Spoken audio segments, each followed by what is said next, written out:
வணக்கம்.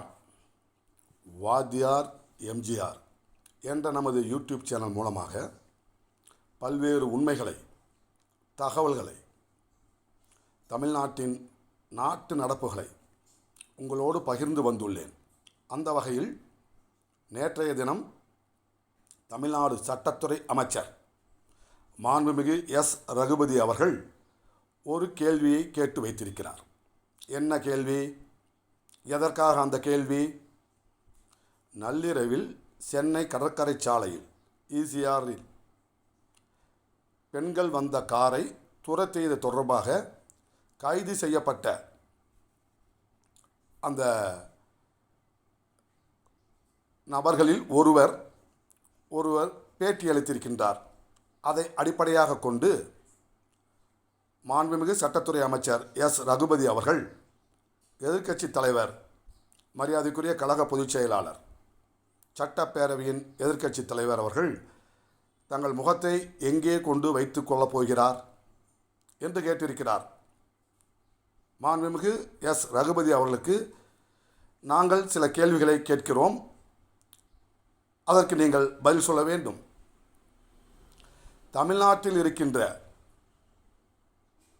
குடும்ப அட்டைகள், ரேஷன் கார்டு உள்ள அனைத்து தாய்மார்களுக்கும் மாதம் 1000 ரூபாய் தருவேன் என்று கூறிவிட்டு, பிறகு 28 மாதங்கள் அழைக்கழித்துவிட்டு ஈரோடு கிழக்கு இடைத்தேர்தலின் போது வாக்கு சேகரிக்க சென்ற முதலமைச்சரை பொதுமக்கள் வழிமறித்து கேட்டதால் தகுதியுள்ள தாய்மார்களுக்கு மட்டும் 1000 ரூபாய் தருவேன் என்று கூறினீர்களே, அப்பொழுது உங்கள் முதலமைச்சர் முகத்தை எங்கே கொண்டு வைத்திருந்தார்? நீட் ரத்து ரகசியம் எங்களுக்கு தெரியும். எங்களுடைய முதல் கையெழுத்தே நீட் ரத்து கையெழுத்து தான் என்று கூறிவிட்டு, சட்டப்பேரவையில் நாங்கள் அப்படி சொல்லவே இல்லை, நீட்டை ரத்து செய்யணும்னா அது மத்திய அரசுக்கு தான் முடியும் என்று உங்கள் முதலமைச்சர் சட்டப்பேரவையிலே சொன்னாரே, அப்பொழுது நீங்கள் உங்கள் முகத்தை எங்கே கொண்டு வைத்திருந்தீர்கள்?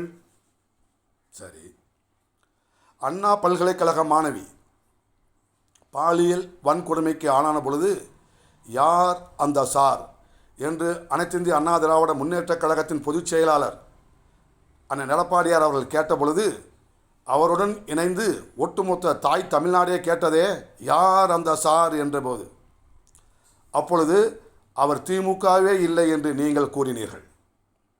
திமுகவிற்கும் அவருக்கும் சம்பந்தமில்லை என்று கூறினீர்கள். ஆனால் சட்டப்பேரவையில் தமிழக முதலமைச்சர் மு.க. ஸ்டாலின் அவர்கள், அவர் திமுக கட்சியை சேர்ந்தவர் அல்ல, ஆனால் திமுக அனுதாபி என்று சொல்லும் பொழுது நீங்கள் உங்கள் முகத்தை எங்கே கொண்டு வைத்திருந்தீர்கள்? அதெல்லாம் இருக்கட்டும். 1991-96 காலகட்டத்தில் இதய தெய்வம் புரட்சி தலைவி அம்மா அவர்களுடைய அரசவையில் நீங்கள் அமைச்சராக இருந்தீங்களே, பிறகு என்ன காரணத்திற்காக நீங்கள் திமுகவிற்கு சென்றீர்கள்? அண்ணா திமுகவில் இருந்து திமுகவிற்கு நீங்கள் இடம்பெயர்ந்த பொழுது உங்கள் முகத்தை எங்கே வைத்திருந்தீர்கள் என்றெல்லாம் தமிழ்நாட்டு மக்கள் கேள்வி கேட்டால், அப்பொழுது உங்கள் முகத்தை கொண்டு எங்கே வைத்துக் கொள்வீர்கள் என்று கேட்பார்களா இல்லையா? அதெல்லாம் பரவாயில்ல.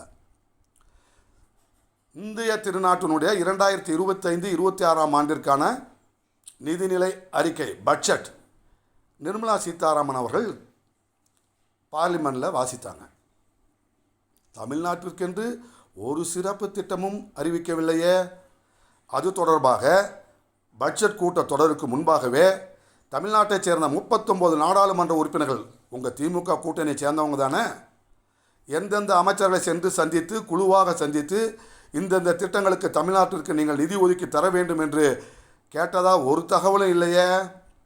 உங்கள் 39 நாடாளுமன்ற உறுப்பினர்களும் நாடாளுமன்றத்தினுடைய கேன்டீனில் உட்காந்து பஜ்ஜி டீ சாப்பிடுவதாகவும், நாடாளுமன்றத்தினுடைய பெஞ்சை உட்காந்து தேய்ச்சிக்கிட்டு இருந்ததாகவும் தமிழ்நாட்டு மக்கள் பேசி கொண்டிருக்கின்றார்களே, அப்பொழுது உங்கள் முகத்தை எல்லாம் கொண்டு நீங்கள் எங்கே வைத்துக் கொள்வீர்கள் என்று தமிழக மக்கள் கேட்பார்களே. இதெல்லாம் ஒரு நியாயமான, நாகரிகமான விமர்சனமா? அந்த ஈசிஆர் ரோட்டில் நடந்த சம்பவத்திற்கு சம்பந்தப்பட்டவர்கள் எந்த கட்சியும் சாராதவர்கள் என்று காவல்துறை துணை ஆணையர் ஏசி கார்த்திகேயன் சொன்னார். அவருக்கு எந்த அரசியல் பின்புலமும் கிடையாது, எந்த கட்சியும் சாராதவர் என்று தெளிவாக சொன்னார். 31ஆம் சொன்னார். தமிழ்நாடு பூரா அதை பார்த்தாங்க. 1ஆம் சாயந்தரம் மாற்றி சொல்கிறாருன்னா அதன் பின்னணி என்ன என்று தமிழ்நாட்டு மக்கள் கேட்டால், நீங்கள் உங்கள் முகத்தை எங்கே கொண்டு வைத்துக் கொள்வீர்கள் என்று கேட்பார்களா இல்லையா என்று கேட்டு நாகரிகமான விமர்சனங்களை தான் ஆளும் கட்சியிடம் இருந்து நாங்கள் எதிர்பார்க்கிறோம். முகத்தை எங்கே வச்சுக்குவீங்க, மூஞ்சை எங்கே வச்சுக்குவீங்க என்பதல்ல அரசியல். அரசியல் என்பது தெளிவானதாக, நியாயமானதாக, நேர்மையானதாக இருக்க வேண்டும் விமர்சனங்கள் என்று தமிழ்நாட்டு மக்கள் விரும்புகிறார்கள் என்கின்ற நல்லதொரு கருத்தை நீங்கள் அறிந்து புரிந்து அரசியல் செய்ய. தமிழ்நாடு சீருடை பணியாளர் தேர்வாணையத்தில் நடக்கின்ற குளறுபடிகளை நான் தட்டி கேட்டதால் தன்னை கொலை செய்ய முயற்சித்திருப்பதாக ஏடிஜிபி கல்பனா நாயக் என்பவர்கள் இன்றைக்கு தெரிவித்திருக்கிறார் என்று சொன்னால், ஒரு ஏடிஜிபிக்கே பாதுகாப்பு இல்லாத சூழ்நிலை இந்த தமிழ் மண்ணிலே நிகழும் என்று சொன்னால், அந்த துறையை கையிலே வைத்திருக்கின்ற மு.க.ஸ்டாலின் அவர்கள் தன் முகத்தை எங்கே கொண்டு வைத்துக் கொள்வார் என்று அவரை பார்த்து எஸ். ரகுபதி அவர்கள் கேட்பாரா? தமிழ்நாட்டில் இருக்கின்ற ஏடிஜிபி லெவலில் இருக்கிற ஹையர் ரேங்க் காவல்துறை அதிகாரிகளுக்கே பாதுகாப்பு இல்லை என்று சொன்னால், சாதாரண பொதுமக்கள் எங்கே வந்து எப்படி தங்கள் குறைகளை வந்து சொல்லுவாங்க? இதற்கெல்லாம் பதில் சொல்லுவாரா? இதற்கெல்லாம் அவர்கள் முகத்தை எங்கே கொண்டு வைத்துக் கொள்வார்கள் என்கின்ற பதிலை மரியாதைக்குரிய சட்டத்துறை அமைச்சர் மாண்புமிகு எஸ். ரகுபதி கூறுவாரா என்று கேட்டு விடைபெறுகிறேன். நன்றி, வணக்கம். வாழ்க தமிழ், வெல்லட்டும் தமிழ்.